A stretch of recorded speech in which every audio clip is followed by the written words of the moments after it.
What is up, everyone? All Barcelona fans, football fans, back here now with a video that I'm going to do. The first round of the Euros 2024 has come, and we're in the middle of the second round now. Last game of that is going to be played today, but I want to make this before that ends. Also, I want to make kind of a little video about the first round of the group stages. The games that were played, and so what I think about it and how everything was and how it went down, and all the Barcelona players played and all that kind of stuff. So yeah,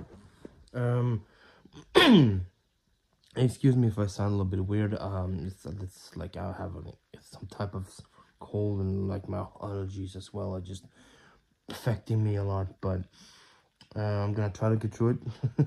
It's possible because I did promise I'm gonna do this video, so let's just get into it quickly. I don't want this to be way too long, so let's get into it at once. Group A, we're starting off with the opening game. It was Germany versus Scotland. Not too crazily much to say about this. Of course, it was pretty much a given that Germany was gonna win this. It was not that of a surprise that they did, but they did. It was a big scoring game. 6 goals in total, 5 of those for Germany.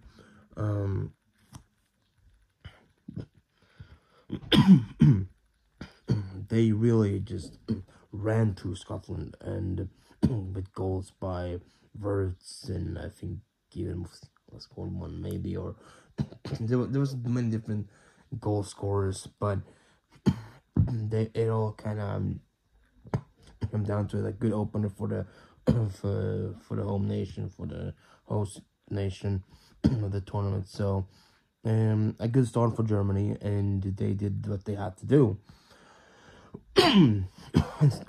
Never really got into it. They got 1 goal, but it was not really anything that incredible. So it was tough luck for them, but Germany definitely showing off strong at the start. And when it comes to the Barca players in Germany, we have Gundogan and Ter Stegen. One of those played, one of those did not. Who then, of course, Ter Stegen was on the bench, and was he because Neuer has favored more over him. I don't know why, but that's how it is. He's been favored more by Nagelsmann, and so he was on the bench. But Gundogan, on the other hand, was playing, and he did have a really good game. I don't know if he did have an assist in this first game, though. Could have been. I know now in the second round he has had one, but I don't know exactly if I can't remember exactly if I had one. But he did have a good game, though. He did play really well, and he shows off why he's a good captain for this national team. So he's been doing well, and very happy for him, and he's done great so far. Then we have the second matchup there in this group, and it's Hungary versus Switzerland. That was played in Cologne, and the first one was played in Munich. This one in the Bayern Munich Stadium, in the Allianz. But this one, I don't know what to say, but Hungary was playing decently. They did put up somewhat of a fight towards Switzerland, but in the end, Switzerland really showed their stronger side in this opening game for them, and they got a pretty big 3-1 victory. And they showed that they can get into a tournament like this and really show up pretty well, and that they have some pretty good players too. So it's not like they don't have that. There's some good ones like Shadash and others like that. So they have a pretty good setup in that team, so they can do some good stuff um, so it was not much of a shock that they got this victory. But Hungary was still playing decently for a small nation as they are. Wasn't a terrible performance from them, but you know Switzerland was just too strong, and they got away with that, pretty much scoring 3 goals and doing some great stuff there. Obviously, then we move on to Group B, and this is where it gets more into some of the players as well. The first opening game here was in Berlin with Spain versus Croatia in the same stadium that Barcelona won their last Champions League in that stadium there. And Spain blew Croatia away entirely. 3-0 on the scoreboard. Assists from both Pedri and Lamine Yamal. Lamine Yamal especially with the assist to Carvajal's goal. That was very, very well done. Like, he crossed it in perfectly to the head of Carvajal, and they get that 3-0. Croatia just didn't look like they were up for this at all in this game. And that's the thing that will continue kind of to the second round, but we'll get to that in the next video. But Croatia just, in this opener, was just lost. Spain was going all over them, and they just couldn't really create anything, couldn't really get to any clear, proper chances. They had a chance here and there, maybe, but it wasn't anything like out of great substance at all. So, Spain, from going into this tournament, weren't really one of the big, massive favorites, but they're still aren't like one of the ones, but they are. So they're started to slowly climb up to that position now with the performances like this, and the one as well was in the second round, but we'll get to that then. But for this first game, brilliant from Spain, brilliant from the Barcelona players as well. Pedri and Lamine, they were shining, especially Lamine. How he has been doing in this tournament is absolutely incredible. You wouldn't even really think that he's 16 years old when you watch him play like that for this national team. He dribbled past everyone, has good chances, and done a lot of great stuff. Heck, he even had one chance to possibly even score in this game. Sadly, he didn't, but he has been doing incredibly. Such a great young talent, and I wouldn't be surprised if he wins like the great. If there is something like that, I think there is. If he wins the best young talent, like young player of the tournament, if they go far enough, even if they don't, like he's been showing off more than any other young player in this tournament. He's been doing great. All that's missing is a goal for him, really. Hopefully that will come soon enough. Possibly begin in the third final round against Albania, but we'll see. But Spain has definitely showed that they are in this to really go far, that they're trying to really go far. So this game, they showed off pretty well. Then we have Italy versus Albania, which was first played in Dortmund. Not too much to say here. Albania, except for I think it was the quickest goal ever scored in the Euros. Maybe that's being something else after, but it was a very quick goal by Albania at the start of the game. They went up 1-0 pretty quickly, and throughout the game, they did give Italy a very, very good match. They were playing pretty well, pretty strongly. They're not a team to be messed with. Like, they have some good players, and they have a pretty good structure, and they can be a force to be reckoned with, pretty sure. And Italy kind of get away luckily with this one. They do manage to come out this score, a 1-1 later on, and then a 2-1. But it was all but a confident and really secure victory for Italy. It was definitely not one of their greatest like performances. Again, them going into this tournament, they have not looked that great, and they're the current champions. They're reigning champions at the moment, so they are not looking as very well solid as they did around 3 or 4 years ago, around that time when they won the tournament. But That's also because they have lost a lot of those great big players. Most of this team right now in Italy just isn't as strong and as like well big like with big stars as it was then. You know, a lot of great big players from before have left. You know, like they have like Chiellini and is no longer there, and um, Bonucci and everybody else of those like bigger stars that were are still there back in 2021. They are not there, so that could be a factor as well. But they do get the win though. They do get the win, which is important for them. But as we'll come to see maybe later, it's not all like all glory for Italy really. At this point, they're not looking as confident in this tournament as they did in the last one. Then we move on to Group C, and this one it's a very interesting group because the results in this one have just been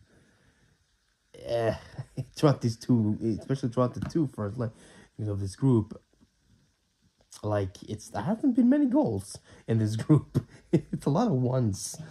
But the first game though was played in Stuttgart, and it was Denmark versus Slovenia, or Slovenia versus Denmark as it's set up.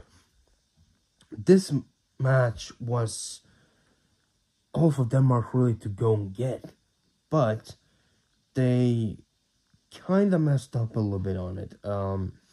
Slovenia has been showing off that they're not a bad team. They have great players. They have some good stuff to be showing off, and they kind of have come into this tournament pretty strongly still, despite still not having any win. But they're still, mind you, a little bit of their hair, but you know it already. They are undefeated. They haven't lost a game yet, so it's a little bit like that. Like Slovenia is one of those countries that isn't the strongest, but they're also not really pushovers. And they definitely show that here versus Denmark. Though Denmark did manage to keep that in there and get the draw, it wasn't the greatest start that Danes would have wanted them to have. So it wasn't all about confidence really. It was tough, but one player I want to focus on, of course, is our player, the Barcelona player, Andreas Christensen, who is, so far, I believe, still is the only player who's not failed any passes, like who's completed all passes perfectly that he's been doing. He played really well here. He's been doing really well. He's been a solid in the back there for Denmark, and that's wonderful to see, because if he keeps this up, and has this good form, he can come back to Barcelona next and keep having that really good form next season. And I believe under Hansi Flick, that can be something very, very good and very, very proper for the club. So he can be a good player. He already was kind of last season too, even though we didn't win anything. But he has shown that he can play in many good positions. Xavi even tried him in the central defensive position, and he's a good player, and he's showing this here as well. So very, very good. And we saw also Christian Eriksen getting into this tournament back again, and he gets to score a goal as well. He got that goal there for Denmark in this game, and that's good to see. It's good to see that he's back in this, and after what happened in the last one. It was I think it was it it was the last Euros, I believe it was. So when he got that heart attack and heart failure, so it's good to see him back on doing well. Then in the next game, which was played in, I'm sorry for butchering this name, Gelsenkirchen. I'm sorry if I butchered that name. That's because it's not the easiest to pronounce, but it was played there, and it was Serbia versus England, where England got a narrow victory, victory there, because can't remember exactly who scored the goal. It was somebody. I don't know if it was Jude or no, I don't remember, it was somebody else. It was something, but still, England got the narrow victory. They did not look very confident. Serbia was all over them pretty much throughout the whole thing. And it wasn't the most easiest thing they could have gone through. So Gareth Southgate has not really gotten them to gel well. You know, the balls into Kane and all that hasn't been perfect. The lineups have been a little bit off. Even I felt like the whole squad selection as well that it did, that he brought into this. There were some players that were questionable why he picked them, but he has brought in some good talents that he's not even using, and it's really weird, that situation for England, because they were very confident going into this, like saying like, yeah, this could be a good tournament for them to have a great squad, but it seems that just the coach is not just good enough. He's just not bringing the best out of these players.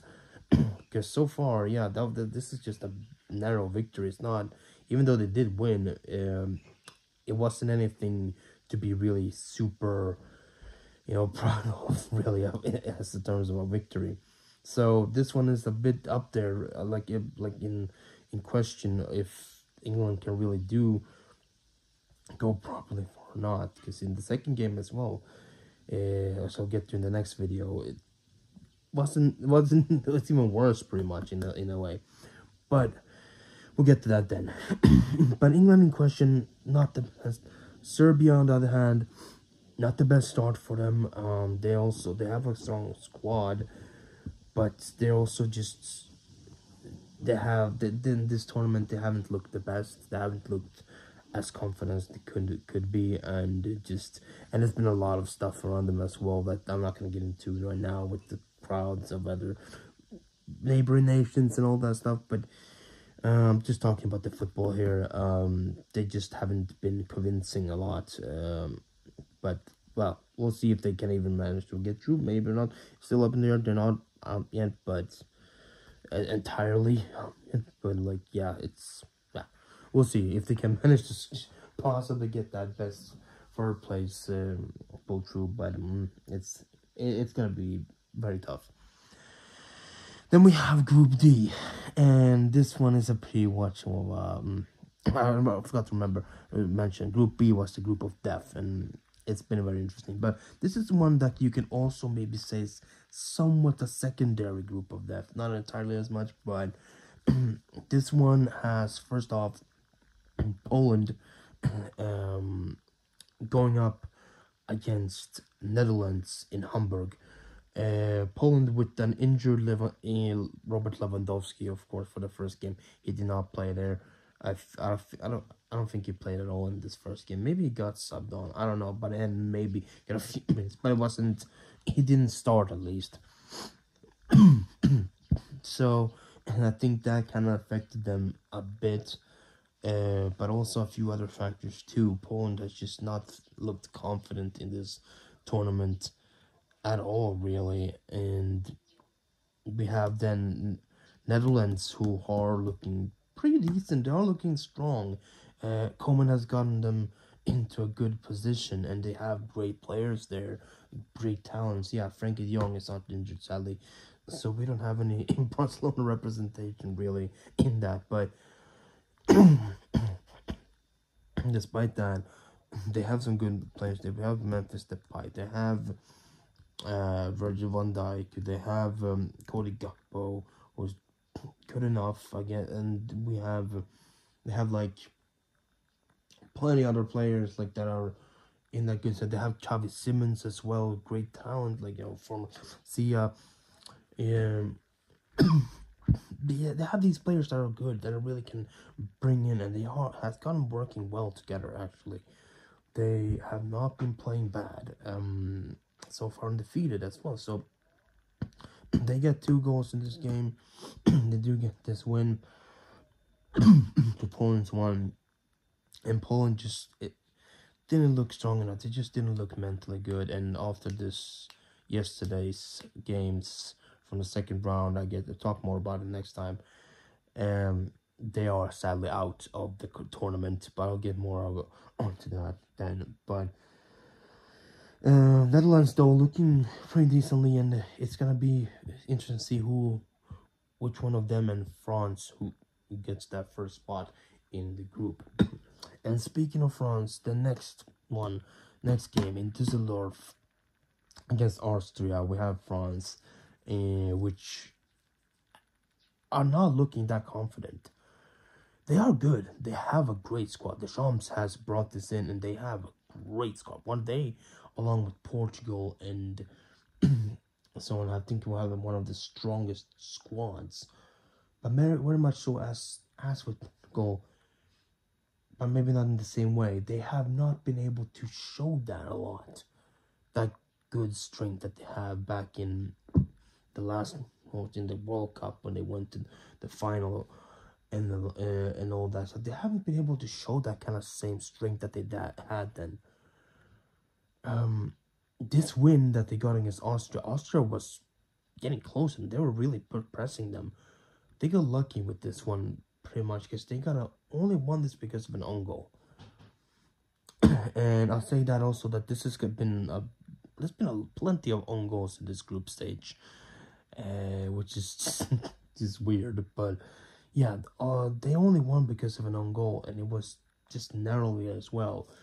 And they just haven't been showing up like they should.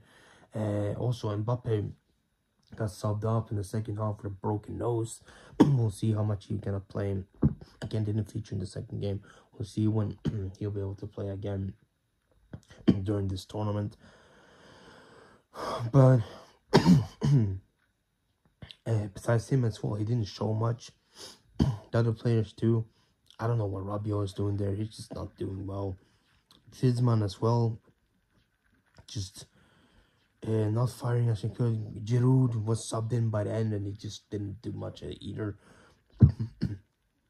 It's interesting to see because France is supposed to be one of those, like they were one of the big favorites for this as well, and they just haven't really showed up like most people would have thought they would. Of course, I'm sure they will still go far. I'm sure they still are favorites, and they definitely things can change. But so far, at least, as we have seen them, they haven't been as convincing as they were last time around. So it's a bit up in the air how this is gonna go for them. But like I'm pretty sure they will go far. But is it enough for them to go away and win? Well, is that still there? We'll just have to wait and see. But they're still a very strong team, very good team. But they have left a lot more to desire, really. Especially I'm very sure many other French fans can agree with that. They are not too pleased with these performances. They could do much better. In Austria, they're not bad. Definitely not bad. Not a bad team. They know what they're doing. They have great players as well. You know, and they can bring out the best. You know, and it's gonna be interesting to see if they make it through how far they can get, because it was a close one here for Austria. It wasn't all just a blowout by France. It's just a narrow own goal win for France, and Austria still could feel pretty okay and happy with the performance though, despite the loss. So we'll see what happens there. This is already going too long, I'm sorry. But let's get these two last groups. Group E, next up. The group that I just don't feel is as interesting, but it's still has had some good stuff. A shocker first in Munich. The first kind of big somewhat shocker here. It's the Romania beating Ukraine 3-0. Nobody really expected that. We know that Ukraine wasn't the most solidified team there with everything that's happening over there and all that stuff. But they have been confident in going to this tournament and play this tournament well because of that, to show hope and show inspiration for the nation pretty much with this tournament, and like be kind of like a beacon of hope. but that did not show true in the first game. Romania just went all over them. And also, by the way, in front, Jules Koundé played pretty well. I forgot to mention, but anyways, Romania were just all over them. They went straight over them. They played very well. They played precise, and just they didn't give him any chance. A 3-0 win for Romania. That's a huge thing for Romania going into this. And after that as well, just they are pretty much looking very confident for tonight's game against Belgium. After that great opening, we'll see how they do against Belgium, how they can if they can manage this. But great start for Romania and not so great for Ukraine. But as we come to see, they do bounce back in the second round. But we'll see what happens there. But I'll talk about them more that next time. But speaking of Belgium, they did not have a good start. Wow, this game was just all over. This was just something. Slovakia get the win with 1-0. And Slovakia also another team that's didn't be good on its day and do good. We'll have a little bit worse thing in the second round. But for the opener, they were all over Belgium. Belgium had a lot of chances. I'll give you that. They had plenty of chances, but they missed them all. Especially one certain player, Lukaku. Romelu Lukaku, he had the worst of luck, as we have seen many times before. He did score twice, but both times were called off. And by VAR, and both goals were cancelled. That is just the worst luck, really. And I think the first goal was because of offside or something. Second one because of a handball, another player. So this is just I don't know. This is crazy. I think the hand was it that Bakayoko or something. I don't know. I don't know who that player was, but I can't remember now. But it was all bad luck for Belgium. They tried, but they couldn't do it. Lukaku tried, but it just didn't work for him. And this is far from that good, strong Belgium that we had before. The golden generation has come and gone, really, for Belgium. There's some players still left there, like Kevin De Bruyne and Lukaku and something like that, more like that, all of those lines. But it's just nah. This was just. They're not in that same level anymore, and this really showed here. Their confidence is just not doing well at all, and they're not getting there. They're not getting there really, and we'll see tonight how they do in versus Romania. If they lose that one, then obviously it's over for them. They're not gonna make it through, but also it will be very much seen as a big failure and very embarrassing for them that they can't make it out of this group, which they were seen as the big favorite, of course, the strongest nation here. They're on third. They're ranked third at the FIFA top rankings, but after this, I think they're gonna drop down a lot of spots if they don't manage to do something drastic here and make it out. But we'll see. Not a good start for Belgium, and it's not looking too well for them, but who knows?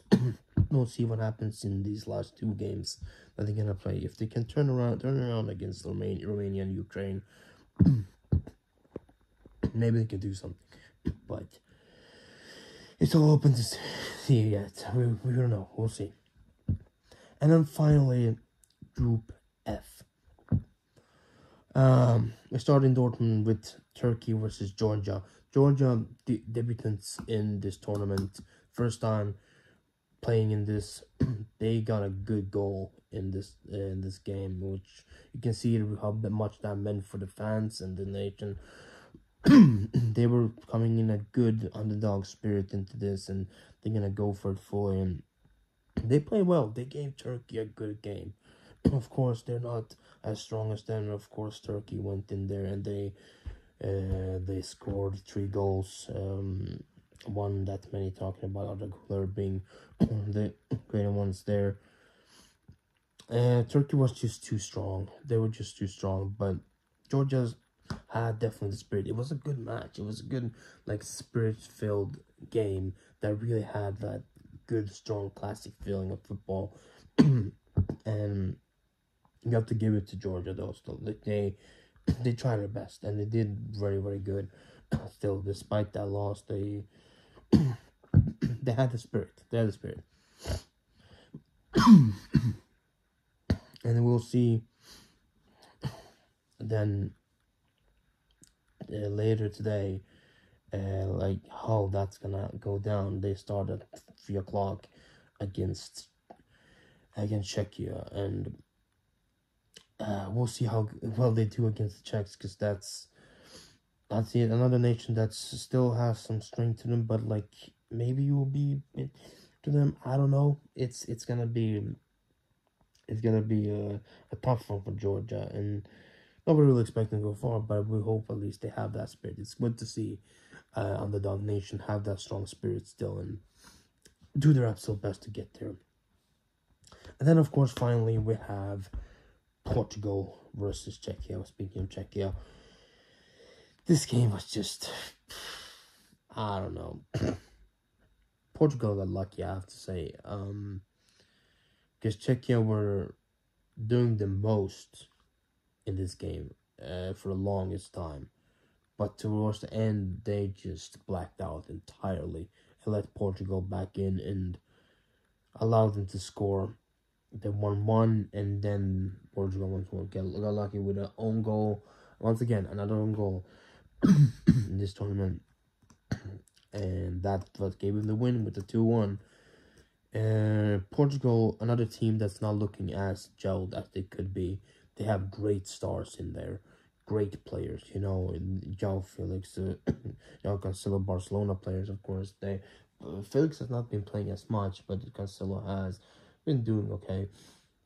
But possibly Barcelona players, because at the moment that they look, we'll see if we do keep them or not. But that's beside the point. We have them. They have Bruno Fernandes, of course. They have Rafael Leao. It's like they have I think not, but whatever. Either way, they have plenty of players that are top class players, and they still aren't gelling that much. They aren't really getting in there.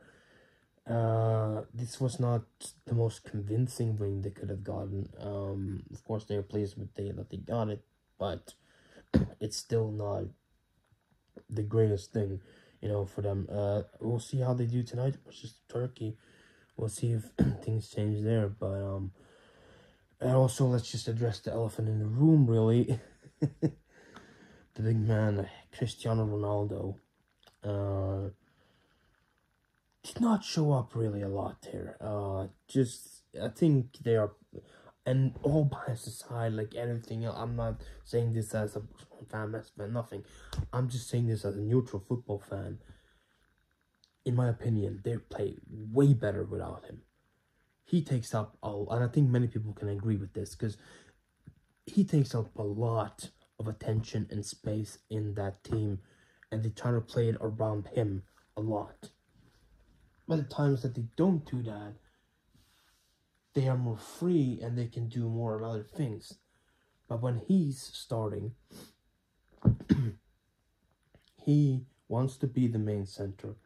They try to make him the main center of the team. He's the captain, of course, as well. They try to bring in the balls to him. They try to work it all around him. But it's not working anymore. He's just not giving that level anymore. That he's not shown that he's fitting in this team anymore.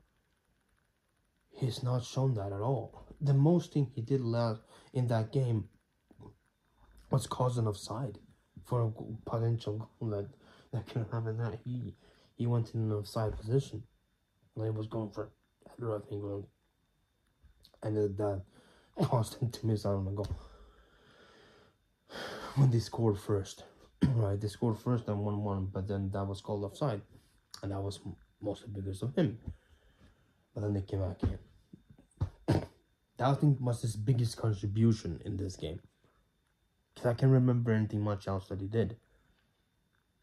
He didn't have many great clinches. He was always just up there waiting for somebody to give him the ball, waiting around there and trying to just be the goal poacher and trying to go and be a you're there. But it just doesn't work for Portugal like that.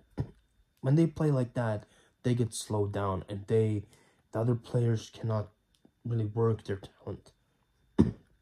Like, I'm not saying trying to hate on or anybody here, but it's just, that's from a football perspective, that's the truth. It just doesn't work. And I've heard many experts say this as well. I'm not just me saying it. I've heard plenty of experts say this as well, that when Ronaldo is starting, is that really the best thing for Portugal? Of course he will be, because he's the main guy, he's the big leader, he's the icon there, he's the image for the country as well, and all that kind of stuff. But if they want to go far in this tournament, is that really the best thing to do? Is that really, will that be a trump card for them, or will that be kind of a downfall for them? I don't know, but that's just how it is. The situation is with him at the moment. That's kind of what that lies in, and it's just a whole weird thing with Cristiano Ronaldo. It's not the worst, but it's also still, I'm pretty sure they will be going, they will get out of this group, I'm sure. We'll see tonight against Turkey how it unfolds, but even then, I don't see them not getting out of this. It will take a lot. Like, if they lose against both Turkey and Czechia, I think that, no, not Czechia, I mean against Georgia, which I don't see that happening at all. But we'll see. There's still plenty of they're one of the strongest squads in this tournament, along with France. But it's still plenty of stuff to be desired there as well, just as with France, but for a whole lot of different reasons. But yeah, that's pretty much that. Other than that, like, not much more to say. For Spain as well, Ferran Torres has come in a few times. We got subbed in this tournament. He's done okay. Fermi Lopez has not played at all yet. Weirdly, I don't know why. But yeah, that's just the situation there. But our players have been doing well, and but I have to say, this group stage has been one of the most bad, and just not as filled with quality that I've seen in recent times. It just hasn't been doing it for me. It's just been a lot of weird things. Just bigger teams getting lucky, small teams getting in there, getting the leads, but then they just black out and just left them in again. And one group has just had barely any goals, a lot of 1-1 results, England's group. And it just hasn't been as exciting. Maybe it will change in the knockout rounds. Hopefully, that's when the really excitement starts. But so far, this group stage has left, as I said before, a lot to be desired more. But that's just my opinion. Maybe you enjoyed it. That's great. But that's just my opinion. I'll say that I didn't enjoy any of it. I do. I think some of this there's been some good games. But just like with last night's games that I'll be talking about next time, next video, with France and Netherlands, it just was one of the most boring games so far. It's just a 0-0 result that just didn't give anything. But I'll talk more about that then. But yeah, that's gonna do it. I'm sorry, it's 14 minutes, I know, but it takes a lot of time to go through this. Maybe next one will be structured a little bit better. But yeah, thank you guys for watching. If you did enjoy this, leave a like down below and subscribe if you've not done that already, and ring the notification bell to get notified next time a video comes up, which will be soon in the coming days, with the review of the second round of the groups, and the next week sometimes the third ones as well. and going forward. So yeah, thank you guys for watching, and I'll see you guys next time.